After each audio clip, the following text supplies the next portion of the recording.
아멘. 할렐루야. 예. 지금 안 계셨는 거예요. 대답이라도 좀 크게 안 했어요. 할렐루야. 아멘. 예. 그래. 오늘 바벨론의 정체라는 제목으로 요한계시록 17장의 말씀 가지고 함께 말씀을 나누려고 합니다. 사실 이런 부분을 나눌 때 굉장히 좀 두려운 마음이 있어요. 그러니까 여러분들이 오해하지 말고 하나님의 말씀을 잘 받으면 좋겠고, 특별히 1992년 다미선교회라고 하는 이단이 한국교회에 일어나서 1992년 10월 28일 날 예수님이 오신다. 그때 흰옷 입고 교회 모여라 해가지고 사회가 벌컥 뒤집어진 적이 한 번 있습니다. 그 뒤로 종말론에 대한 이야기를 하는 것이 어떻게 보면 좀 금기시되다시피 할 정도로, 그런 얘기하면 마치 이단인 것처럼 보이고, 아니면 그런 얘기하면 좀 불건전한 신앙을 가진 사람인 것처럼 생각될 때가 많았습니다. 대부분 보면 이단들이 다 어디에서 나오냐 하면 이런 요한계시록을 잘못 이해하는 데서부터 나와요. 신천지가 뭐냐 하면 새 하늘과 새 땅이에요. 그게 요한계시록 21장에 나오는 새 하늘과 새 땅을 한자로 푸니까 신천지 이렇게 되는 거예요. 그러니까 좋은 얘기를 가져가가지고 이단이 되는 거죠. 또한 우리가 하나님의 교회라고 하는 이쪽도 얼마나 이름은 멋있어요. 하나님의 교회. 근데 이 하나님의 교회는 하나님의 어머니를 믿는 종교예요. 예수 그리스도가 구원자로 실패했기 때문에 다시 오실 예수님, 그분이 자기의 남편인 안사몽이라고 생각하는 거죠. 그래서 그 사람이 성령이고 그 사람의 부인인 자기는 자기 남편이 하나님 아버지니까, 하나님이니까 자기는 하나님 어머니, 이렇게 돼요. 그래서 삼위일체, 그 나라 그 교회의 삼위일체는 하나님과 자기 남편과 자기, 이게 삼위일체예요. 이상한 얘기를 하는데 어쨌든 그 모든 출발점이 어디냐면 요한계시록에서부터 출발하는 거예요. 모든 이단, 대부분의 이단은 다 요한계시록을 오해하면서부터 출발하고 있습니다. 그래서 여러분, 우리가 이 시대가 정말 말세라고 생각하잖아요. 정말 마지막 때가 임박한 시절을 우리가 살고 있습니다. 1999년도에 새로운 밀레니엄이 열릴 때 많은 사람들이 걱정했어요. 걱정하기도 하고, 이제 지구 역사가 어떻게 될지. 그러면서 이제 그 세월이 지나면서 이제는 그런 것들에 대해서 이제 냉소하고, 이제 지구가 망한다느니, 예수님이 오신다느니, 이런 얘기 하지 마라. 그런 건 없다. 이러면서 종말론이나 다시 오실 주님에 대한 믿음이나 기대들이 무너져 내리는 오늘 이 상황에서, 오늘 이 시간 다시 한번 하나님의 말씀이 뭐라고 얘기하는지를 좀 얘기하면서 함께 하나님의 은혜를 누리면 좋겠습니다. 먼저 그러려면 오늘 특별히 이 바벨론의 정체, 갑자기 왜 뜬금없는 바벨론인가라는 생각을 하지만 2016년 이제 거의 이제 마감을 하면서 다음 주는 성탄절 예배가 있고 성탄절 바로 앞주니까 성탄에 관련된 설교를 하게 될 거예요. 그야말로 이제 2016년의 절기로서는, 절기 아닌 일반적인 설교로서는 오늘이 이제 거의 마지막 설교입니다.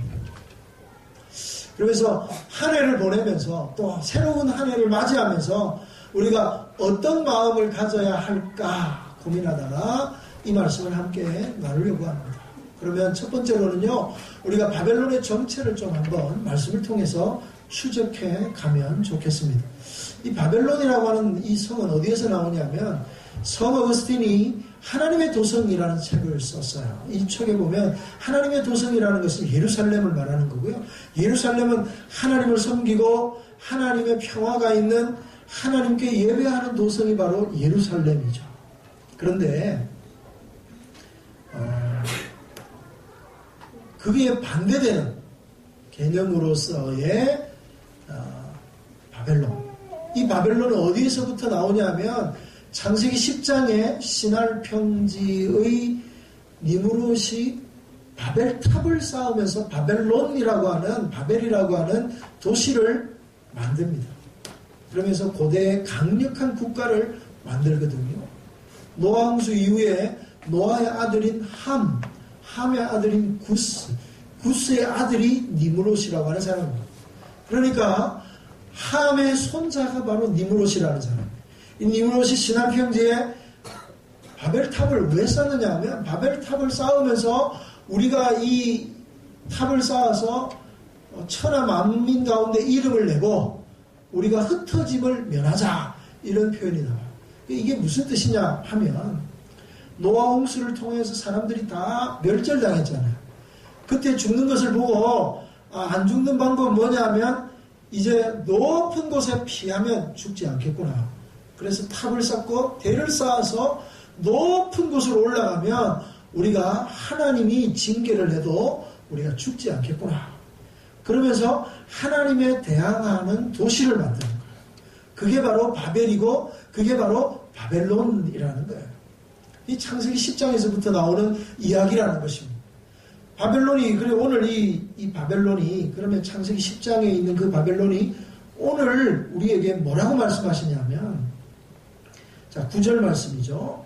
지혜 있는 듯이 여기 있으니 그 7머리는 여자가 앉은 7산이요 또 7왕이나 5은 망하였고 하나는 있고 다른 하나는 아직 이르지 아니하였으나 이러면 반드시 잠시 동안 머물리라. 여러분, 이런 얘기를 쭉 들으면 어떤 생각이 들어요? 야, 무슨 얘기인지 하나도 모르겠다. 그게 정상적인 거예요. 왜냐하면 원래 요한계시록은 핍박 가운데 쓰여진 책이에요. 그러다 보니까 모든 내용이 암호로 되어 있어요. 암호로. 그래서 이것은 비밀이에요. 비밀. 근데 여기서 쓰는 비밀이라는 단어는요, 시크릿이라는 단어를 안 쓰고 미스테리온, 헬라어로 무스테리온, 우리 영어로 말하면 미스테리죠. 미스테리예요. 미스테리는 뭐예요? 감추어진 자들에게는 영원히 풀 수 없는 수수께끼와 같은 비밀이지만 알려진 자들에게는 누구나 알 수 있는, 그거 알 수 있는 거죠. 암호라는 그런 거잖아요. 암호는 모르는 적이 볼 때는 이게 무슨 말인지 아무리 머리를 쏴도 이게 도무지 말이 안 되지만 그 암호를 해독할 수 있는 코드를 가지고 있는 아군들은 그 암호를 통해서 지령을 받는 거예요. 마찬가지로 사도 요한이 반모섬에 유배를 가서 요한계시록을 써내려가면서 이 요한계시록을 모든 교회들에게 회람합니다. 편지로 보내는데 그 편지가 중간에 빼앗길 수 있잖아. 로마 제국에 뭐 사람들에게 빼앗기기도 하고 뭐 그렇게 되잖아. 그러면 로마 제국 사람들이 이게 무슨 비밀 문서인가 해서 까보면 무슨 말인지 하나도 못 알아듣는 거예요. 그런데 이 편지를 받아보는 첫 번째 독자인 1세기 그리스도인들은 이 얘기가 지금 무슨 얘기인지 알아들은단 말이에요. 우리가 그래서 이 성경을 풀 때 있어 가장 중요한 요소 가운데 하나가 뭐냐면 1세기 그리스도인들이 이 얘기를 뭐라고 할까? 오늘 이 말씀을 어떻게 이해하고 있을까를 집중해서 보아야 된다는 거예요. 그렇다면 자, 여기서 5은 망하였고 하나는 있고 아직 하나는 이르지 않았다. 그래서 7 시대를 얘기하잖아. 그래서 많은 사람들이 세대주의적인 해석을 했어요. 잘못된 해석이에요. 많은 해석이 많아요. 여기에 여러분이 보는 주석이나 여러분이 볼 수 있는 여러 가지 책들을 보면 이 부분에 대해서 해석이 다양해요. 너무나 다양해서 오히려 헷갈려요. 근데 그 중에서 많이 지지하는 해석 중에 하나가 이런 거죠. 쉽게 얘기하면 고대에 로마 이전에 많은 왕들이 왔다 갔다 하는 거예요. 바벨론, 그 다음에 페르시아, 그 다음에 알렉산더, 또 시리아 같은 아수르 같은 왕족 그 대제국이 나라를 다스렸고, 그 망하고 나서 로마가 있고, 로마도 망하고 나서 이제 아직 오지 않은 나라는 어떤 나라일까? 그래서 많은 사람들이 예측하고 예언을 통해서 얘기하기를, 이것은 그 당시 사람들은 몰랐지만 이제 나중에 보니까 아까 여기 보니까 머리는 7이고 뿔이 10개 났다 그러니까 10뿔 왕국이다 뭐 이래가지고, 옛날에 여러분 유씨라 그래가지고 유럽 연합이라 그러나요? 유럽 공동체라 그러나요? 그 국기가 그 깃발이 그 파란색 바탕에 황금색 별 10개를 찍었던 적이 있어요. 10개국이 연합체를 이루었어요. 그래서 봐라, 유럽의 저 10나라가 바로 이 마지막 7번째 짐승의 나라다. 그러면서 그 UC의 본부가 암스테르담에 있는데 그 암스테르담에 있는 그 건물이 어떻게 생겼냐면 꺾여진 십자가처럼 생겼어요. 항공사를 찍은 거. 그러면서 사람들이 이렇게 얘기를 했어요. 근데 지금 우리가 알다시피 UC는 이제 유럽연합이 되고 그래서 지금 가입한 수가 한 27개국인가 28개국. 또 얼마 전에 영국이 거기에서 탈퇴했죠. 그런 역사적인 국제적인 정세를 보면 그런 해석은 굉장히 무리가 따르는 거예요. 그런 해석이 아닌 거죠. 그렇다면 오늘 이걸 어떻게 이해해야 될까? 그 다음에 여기 보시면 7머리는 여자가 앉은 7산이요. 또 7왕이라 뭐 이렇게 나오는 7이라는 단어가 나오는데 이걸 보면 그 당시 1세기경 그리스도인들은 이 내용을 딱 보면 이거 로마를 얘기하는 거구나 이거 알아요. 뭐냐면 로마의 별명이 뭐냐면 로마라고 하는 도시 자체가 7산맥 위에 세워진 그러니까 7산맥의 중심에 세워진 도시가 바로 로마예요. 그러다 보니까 7산에 앉은 여자 그게 바로 로마를 얘기한다는 거죠. 그래서 지금 이 바벨론은 로마다라고 그 당시 사람들은 생각했습니다. 그런데 그 로마가 지금은 다 파괴되고 없잖아요. 새로운 로마가 일어났는데 그 로마는 세상에 그렇게 파워풀한 존재는 아니잖아요. 그러면 이 로마가 1세기경의 그리스도인들은 그 로마로 이해했다면 오늘 21세기를 살아가는 우리는 이 로마를 바벨론으로 이해한다면 어떻게 이해해야 될까? 문자적 로마가 아니라는 거예요. 특별히 요한계시록은 전부 다 상징으로 이루어져 있는데 그러면 상징적 로마는 무엇을 의미합니까? 로마는 그 당시에 최고의 도시였습니다. 하나님의 도시에 대항하는 인간이 만든 최고의 도시가 바로 로마라는 거예요. 로마의 건축술은 유명하잖아요. 모든 길은 로마로, 팍스 로마나 이러면서 모든 좋은 것은 다 로마에다가 다 갖다 놨어요. 좋은 것. 로마 사람들이 자기네들의 문명이나 이런 게 별로 없어요.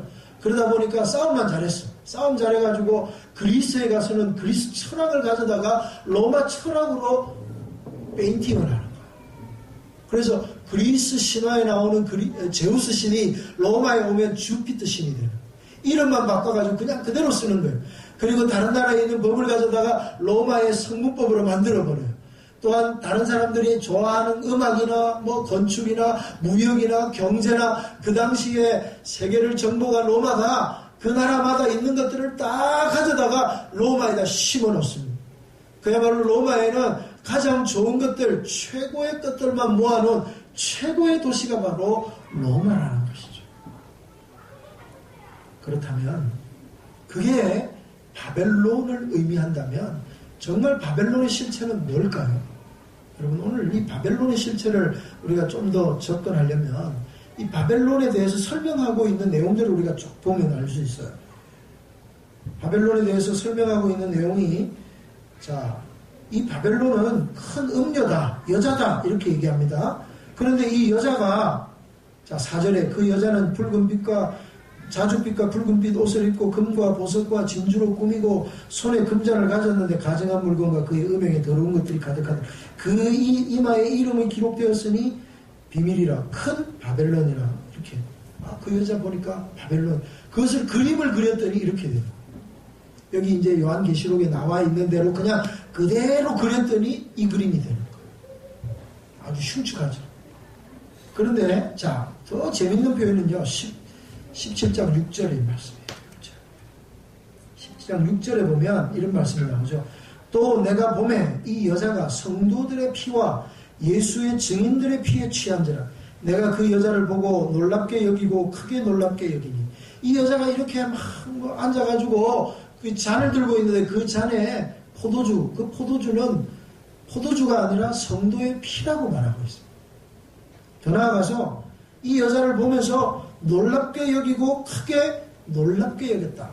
여기서 나는 누굽니까? 사도 요한이에요. 사도 요한이 보니까, 본다라는 말이 뭐냐면 안목이잖아요. 여러분 요한계시록을 쓴 요 사도 요한이 다른 성경도 썼어요.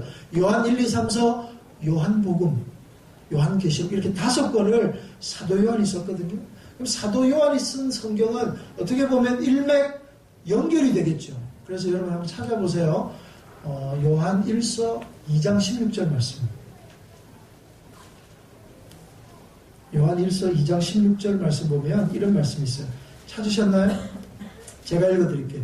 이는 세상에 있는 모든 것이 육신의 정욕과 안목의 정욕과 이생의 자랑이니 다 아버지께로부터 온 것이 아니요 세상으로부터 온 것이라. 뭐라고요? 아버지께로부터 온 것이 아니고 세상으로부터 온 것인데 그게 뭐냐 하면 육신의 정욕과 안목의 정욕과 이생의 자랑이다 이렇게 말하고 있습니다. 다시 17장 6절로 돌아오면 여러분 사도 요한이 지금 보니까 이 여인의 모습이 어떠냐면 놀랍고 놀랍다 이렇게 말하고 있습니다. 그러니까 우리말 성경이 이 놀랍다라는 말이 이 뉘앙스가 명확하지를 못해요. 그래서 NIV 킹 제임스 버전을 보니까 뭐라고 되어 있느냐면 이 놀랍다라는 표현이 이 NIV에는 admiration이라고 하는 감탄하다, 감탄이라는 단어를 쓰고 있습니다. 그 다음에 킹 제임스 버전에는 어서니지 발음도 잘 안 되네. 하여튼 깜짝 놀란 매력적인이라는 단어를 쓰고 있어요. 그래서 뭘 말합니까? 이 사도 요한이 이 여인의 모습을 보니까 깜짝 놀랄 만큼 감탄하고 매력적인 모습이라는 거예요. 자, 저를 보세요. 지금 로마가 어떤 도시입니까? 최고의 도시예요. 모든 것을 갖추었어요. 그것을 보니까 어떤 마음이 드냐면 오늘 우리 마음 가운데 그것을 보면 감탄이 드는 거예요. 와우.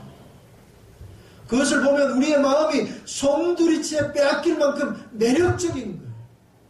그것을 보는 것만큼 와 정말 저걸 내가 가졌으면 안목의 정욕과 육체의 정욕 가운데 사로잡혀서 그것을 내 것으로 만들고 싶은 마음이 들 정도로 매력적이다는 말이에요. 아까 우리가 그림을 그렸는데 그 그림이 흉악하고 흉측하고 끔찍하게 이를 데 없지만 세상에 보여지는 모습은 어떤 모습이냐면 너무나도 매력적이고 깜짝 놀랄 만큼 사람들의 마음을 빼앗아갈 만큼 사람들의 마음을 훔쳐갈 만큼 감탄스러운 모습이라는 거예요. 그게 바벨론의 실체라는 거예요.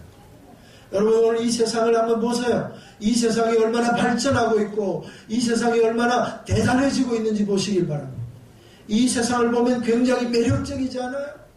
뉴욕 맨하탄 한가운데 들어가 보세요. 엠파이어 빌딩 그 102층 꼭대기에서 전망대에서 내려보는 그 뉴욕의 그 풍성함과 또 그 도시가 주는 그 매력, 타임스퀘어 앞에서 수많은 사람들이 모여있고 수많은 인종의 사람들이 오고 가는 것들을 보시기 바랍니다. 최고의 도시라고 하는 뉴욕, 대한민국 최고의 도시라고 하는 서울 명동을 한번 기억해 보십시오. 유행의 첨단을 달리고 이 세상 사람들의 보기에 유행을 보고 이 세상 사람들의 마음을 온통 빼앗아가는 것들이 온갖 쇼핑몰에 디피되어져 있고 사람들의 마음을 유혹하는 거예요. 여러분들 오늘 우리의 시선이 어디에 머물고 있습니까? 오늘 우리의 안목의 정욕이 어디에 길을 가다가 무엇을 하다가 우리의 눈길이 멈추는 곳이 어디예요? 길을 가다가 어디에 여러분의 눈이 멈추어지고 있습니다.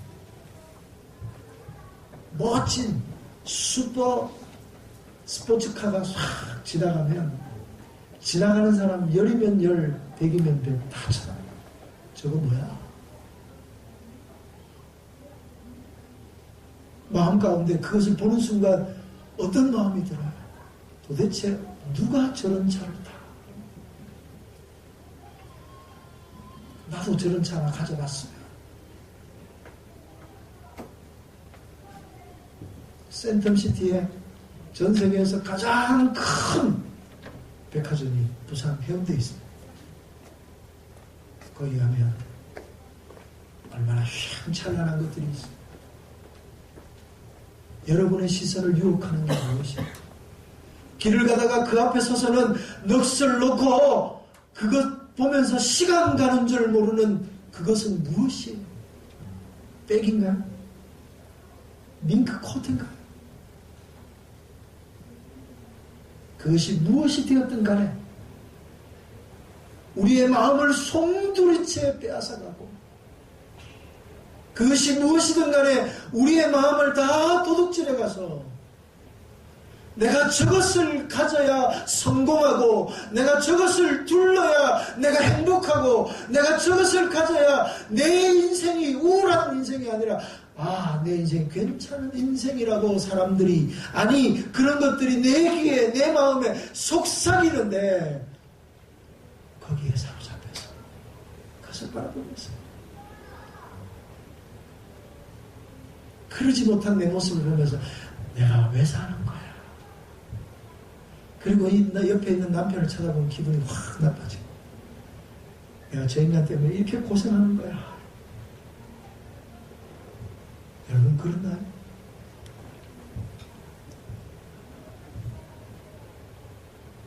그러나 여러분 속지 마십시오. 그렇게 매력적이고 놀랍고 감탄스러운 그 바벨론의 모습이 실제로는 끔찍하기 그지요.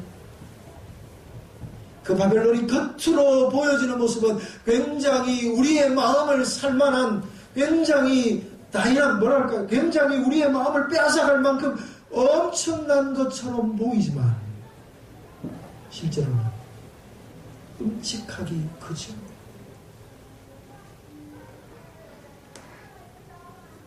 여러분, 이 바벨론은요 2000년 전에, 오래전에 있는 옛날 신화에 나오는 도시가 아니에요.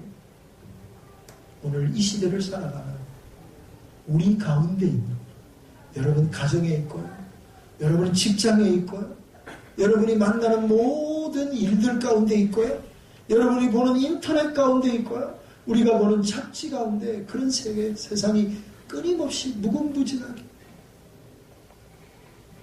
인터넷을 보면서 인터넷 양옆에 이 올라오는 이 배너들을 보시면 어디에 여러분의 우리의 눈이 고정됩니까? 인터넷에 들어가면 온갖 희한찬란한 것들이 많잖아요. 그 중에 발라의 여인들이 나와서 사람들의 마음을 꿰는 자극적인 문구들로 도배되어져 있습니다. 클릭하다가 거기에 멈추어 서서 그 클릭을 따라 들어가다 보면 큰일 나요. 그 자극적인 문구, 당신도 이 차의 주인이 될 수 있습니다. 기타 등등. 여러분의 눈길이 머무는 곳은 어디예요? 어떤 사람은 차주, 어떤 사람은 남자들의 경우에, 어떤 사람은 시계만 보면 그냥 못 지나가는 사람들이 있어요. 그 시계 살 것도 아니면서.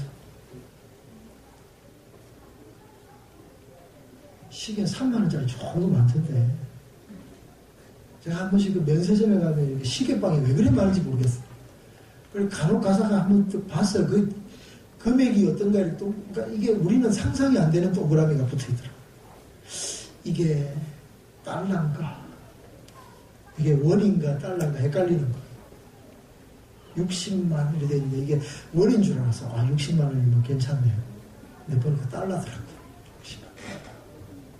말이 돼요? 시계 하나가.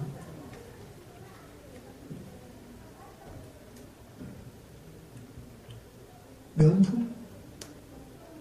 언제부터 우리나라가 명품을 찾았는지 명품 아닌 게 없어요.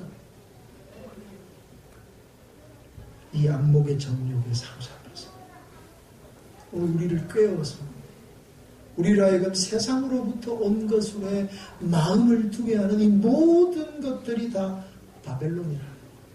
여러분, 이 바벨론의 실체를 분명히 알고 겉으로 보기에는 굉장히 멋있어 보이지만 결국 그게 얼마나 끔찍한 것인지를 깨닫는 저와 여러분이 되길 바랍니다. 두 번째는요, 이 바벨론의 정체가 밝혀졌다면 이 바벨론은 오늘 성경이 뭐라고 얘기하냐면 무너졌도다 큰 성 바벨론이요 18장 2절에 이렇게 노래하고 있어요. 힘찬 음성으로 외쳐 이르되 무너졌도다 무너졌도다 큰 성 바벨론이요. 여러분, 바벨론은 무너지는 거예요. 이것이 6번이나 이런 내용들이 6번이나 반복해서 오늘 이 18장에 나오는데, 이 말은 뭐냐면 바벨론의 멸망은 필연이라는 거예요. 바벨론이 멸망하고 심판받는 것은 필연이라는 거예요. 사랑하는 성도 여러분, 이 어떻게 망하는지 한번 보세요. 18장 9절입니다.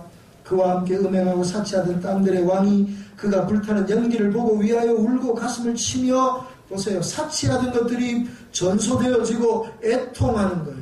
근데 여기 사치라고 하는 단어가요, 영어 성경에 보니까 럭셔리예요. 우리 럭셔리한 거 얼마나 좋아요.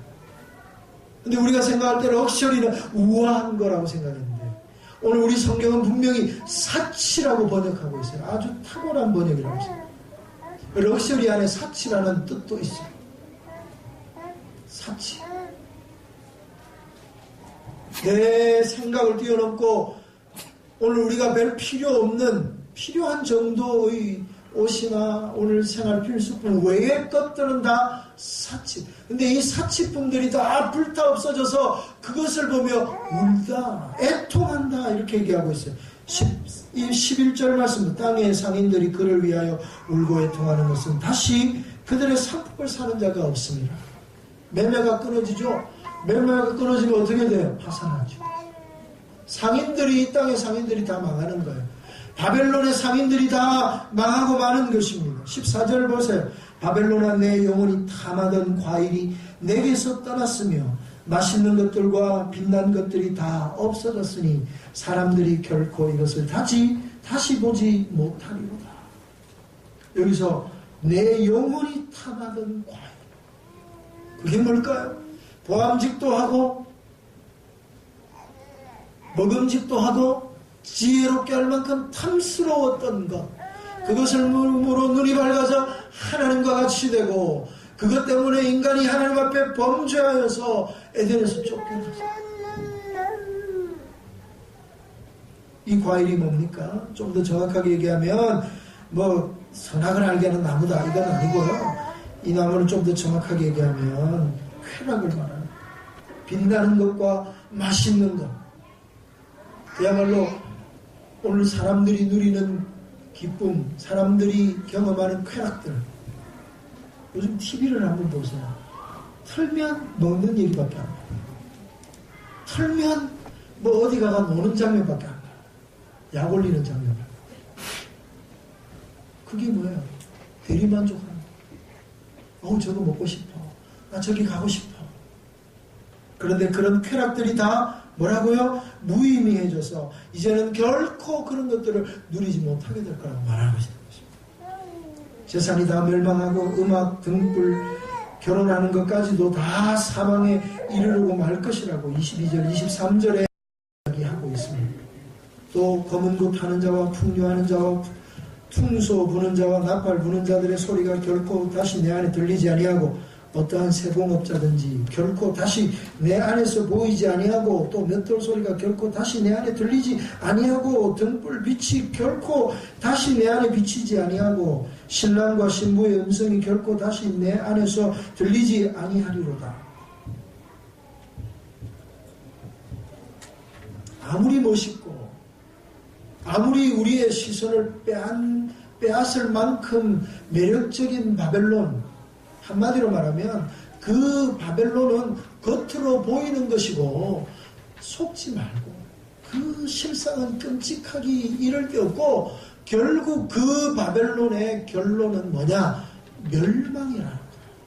그것을 오늘 이 계시록 17장에 지금 사도 요한에게 보여주는 거예요. 그러자 이 장면을 본 사도 요한이 얼마나 마음에 기쁘게, 세상에서 시련을 당하고 세상에서 힘듦을 당하고 어려움을 당하고 있는 이 사람들이 바벨론이 무너지는 것을 보면서 얼마나 기쁨을, 여러분, 이것을 보여주면서 오늘 이 말씀을 우리에게 들려주면서 우리에게 요구하시는, 우리에게 주시는 교훈이 두 가지 있는데, 그게 뭐냐 하면 첫 번째는 하나님께 예배하는. 자, 사도 요한이 이 놀라운 장면을 목도하고 뭐하냐면 19장에 가서 그가 이 일 후에 내가 들으니 하늘에 허다한 무리와 큰 음성 같은 게 있어 가로되 뭐라고 얘기합니까? 할렐루야, 구원과 영광과 능력이 우리 하나님께 있도다. 그의 심판은 참되고 의로우신지라 쭉 찬양하죠. 이제 3절에 두 번째로 할렐루야 하니 그 연기가 세세토록 올라가더라. 또 24장로와 내 생물이 엎드려 보좌에 앉으신 하나님께 경배하여 이르되 아멘 할렐루야 하니, 할렐루야가 뭐예요? 여호와를 찬양할지어다. 지금 바벨론이 멸망하는 입장 앞에서 사도 요한이 그 은혜 가운데 뭐하냐면 마치 계시록 4장에 하늘 보좌 앞에서 24장로들과 내 생물이 거룩하다 거룩하다 거룩하다 하며 천상의 예배를 드리는 장면을, 오늘 이 장면을 다시 한번 보여주는 것입니다. 그 구원의 놀라운 은혜를 경험하고 하나님의 살아계신 은혜를 경험한 사람이 터져나오는 단 하나의 반응은 뭐냐 하면 예배인 거예요.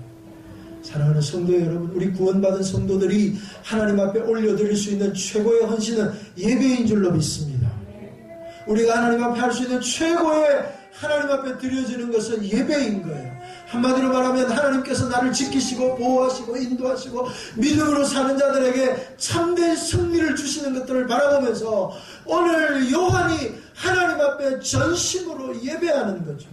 예배만 잘 드려도 승리할 줄로 믿습니다. 아니, 예배만 승리해도 하나님이 그 사람에게 놀라운 하나님의 은혜를 부어주실 줄로 믿습니다. 예배를 통해 하나님이 이 놀라운 사실을 알게 하시고 예배를 통해 우리 안에 이 기쁨과 감사 가운데 하나님 앞에 나오도록 하는 거예요. 이 예배가 이렇게 영광스러운 건데 오늘날 예배가 무너지기 시작해요. 오늘날 많은 사람들이 예배를 견디고 있고요. 오늘날 많은 사람들이 예배를 1시간 때우고 있어요. 안 하면 안 되니까. 습관적으로 드리는 거예요.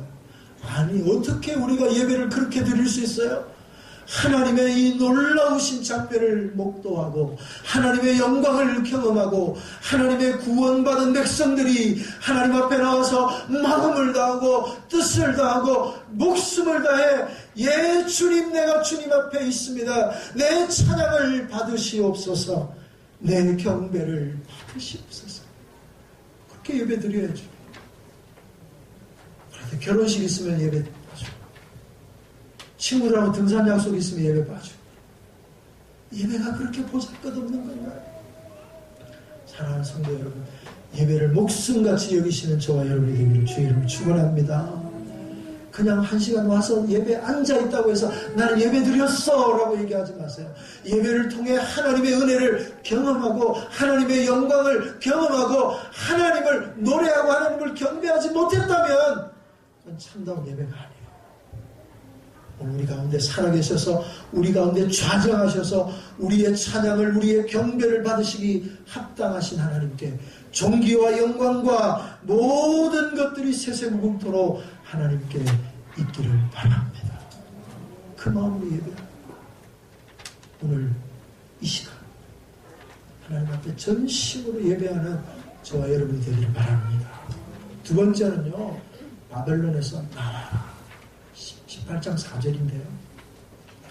오늘 좀 본문이 많이 왔다 갔다 하죠.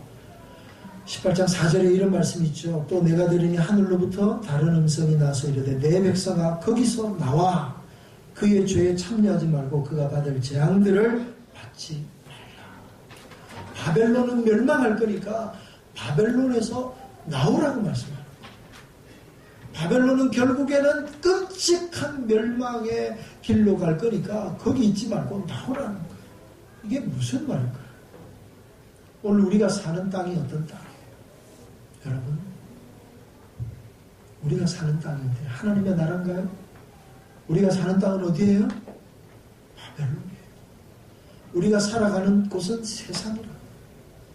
왜 우리 그리스도인들을 하나님이 구원받았으면 구원해 주셔서 바로 천국 데려가면 제일 좋을 텐데 왜 이 땅에 남겨두시냐면 이 땅에 살면서 바벨론에 살면서 바벨론처럼 살지 말라는 거예요. 거기서 나오라는 것은 세상을 등지고 저 산에 올라가서 수도원 생활해라 이런 얘기가 아니에요. 그럼 바벨론에서 나와라 이 말은 무슨 말이냐면 바벨론의 시스템에서 나오라는 거예요. 바벨론의 가치관에서 벗어나라는 거예요. 바벨론의 시스템이 뭐예요? 바벨론의 가치관이 뭐예요? 이 세상이 주는 매력, 이 세상이 오늘 많은 사람들의 관심을 끌고 많은 사람들의 눈을 끄는 것들이 뭡니까? 오늘 세상 사람들이 제일 부러워하는 게 뭐예요? 부러운 게 없어요? 예수 잘 믿고 사는 게 제일 부러워요? 예, 뭐 그런 사람들만 있으면 얼마나 좋겠어요. 세상 사람들은 뭘 부러워합니까? 돈 많은 사람 부러워. 높은 권력을 가진 사람 부러워. 힘을 가지고 권력을 가지고 돈을 가진 사람 부러워. 잘생긴 사람, 예쁘게 생기고 멋지게 생긴 사람을 부러워.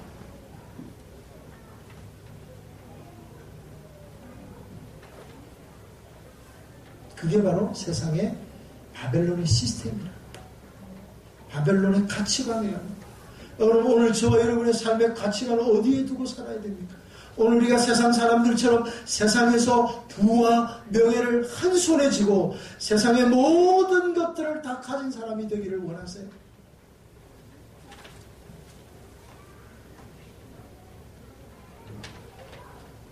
바벨론의 시스템에서 떠나라고 말합니다. 근데 오늘 우리가 하나님을 믿으면서도 세상 가운데서도 잘되고 하나님에게도 잘되고 하나님 믿음에서 불구하고 풍성하고 풍요로운 삶을 누리고 하나님도 예배하고 이스라엘 백성들이 하나님을 섬기며 바알과 아세라를 절하면서 바알과 아세라에 우리에게 풍요로운 삶을 주시고 하나님께 예배하고 바알과 아세라가 주는 그 풍성함을 위하여서 도리어 하나님 앞에 하나님을 신앙하는 신앙마저도 끝으로 와서 하나님 우리로 하여금 부강하게 하시고 하나님 우리로 하여금 부자가 되게 하시고 우리로 하여금 세상에서 이기게 해주십시오. 바벨론의 것을 얻으려고 신앙의 힘을 빌리지 말아요. 그런데 오늘날 많은 그리스도인들이 주님 앞에 나와 기도하는 기도의 제목 대부분이 바벨론의 것을 구해요. 믿음으로 사셔야 돼요. 바벨론의 것, 세상적인 부와 명예, 세상적인 성공이 우리의 비전이 되면 안 돼요. 우리의 비전은 하나님의 나라입니다. 우리가 하나님의 나라를 향해 살고 하나님의 말씀에 순종하면 하나님이 필요하시면 요셉을 총리로 만드시고 다니엘을 총리로 만드시고 다윗을 왕으로 세우시는 것. 그것이 우리의 인생의 비전이고 그것이 우리의 인생의 목표가 되어서는 안 된다는 거예요.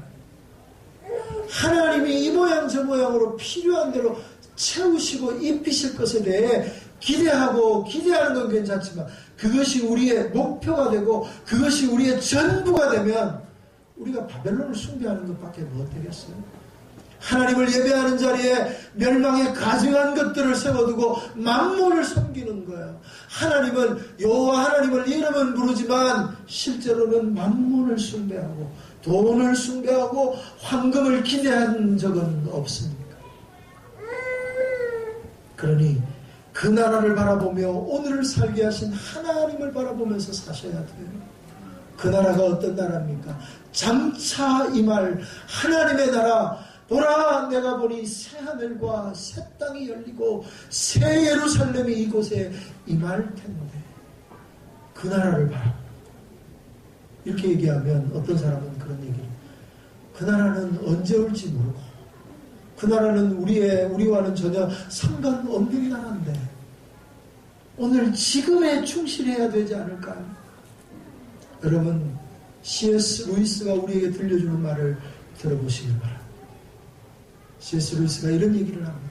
이 세상에서 제일 영향력을 끼치는 사람은 다가올 세상을 향한 열정 때문에 소모된 사람이다.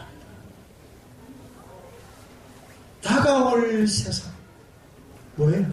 한마디로 말하면 다시 오실 주님을 바라보고 주님 때문에 이 땅 가운데 실현될 저 세상을 바라보는 것.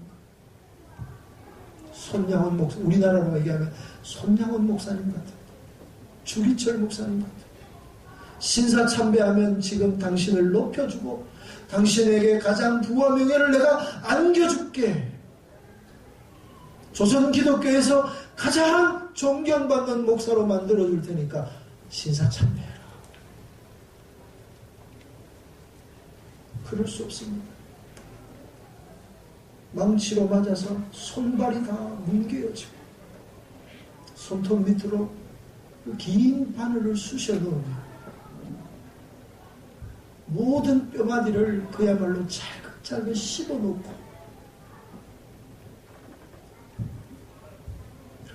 창으로 된 거기에다가 무릎 꿇혀놓고 굴리면 온몸에 가시가 박히고 그 모진 고통을, 그 고난을 당하다 옥중에서 순교하죠.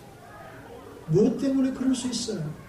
바벨론의 것만 우리의 전부라면 그 고생할 필요가 하나도 없잖아요. 다가올 저 세상, 하나님이 약속하신 저 나라를 바라보기에 목숨을 초계같이 여겨도 그 일을 감당할 수 있는 아들이 공산당에 의해 죽음을 당하고 장례식에서 오히려 그 아버지 손양원 목사님은 하나님 앞에 10가지 감사를 드려요.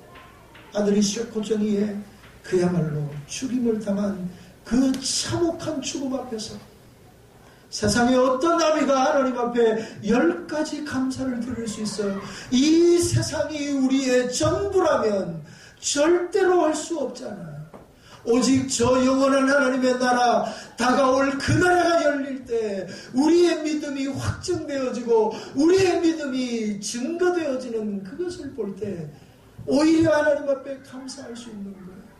사랑하는 성도 여러분, 오늘날 이 세상 사람들이 신할 평지에 바벨탑을 쌓듯이 오늘날 이 시대 사람들이 마치 자기네들의 최고의 도시에 바벨탑을 쌓으며 바벨론을 쌓으며 하나님을 대적하는 도시들을 만들어가고 있을 때 그 도시에 가장 강력한 타격을 주는 사람은 누굽니까?